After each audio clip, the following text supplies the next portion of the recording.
How to say TikTok password. Hello everyone, welcome back to our channel. So if you've forgotten your TikTok password and you want to log in, this video will show you two ways to find it.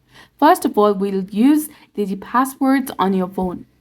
You can go ahead and open your system settings on your Android or iPhone. Simply go ahead and search for passwords. Then after, go to passwords, passkeys and autofill, that is under general management. And there you will see the list of apps or websites whose passwords are available and saved over here. If you have multiple accounts, you need to select the correct username or email, and then you can go ahead and view your TikTok password. And if you can't find your account over there and your phone does not have the passwords app, we'll try the Google Password Manager. So open your web browser and then go to your Google account and then go to manage your Google account.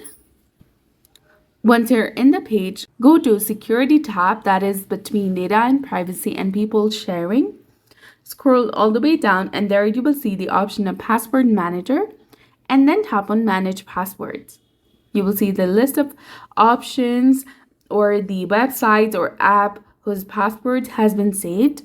And if you see a TikTok icon, you can go ahead and tap on that to view your TikTok password. And then you should be able to see your TikTok password over there. Simply go ahead, view it, and open your TikTok application and log in. So that's it. This is how you can go ahead and see your TikTok password and log into your account. So if you found this guide helpful, please like, share, and subscribe. Thanks for watching.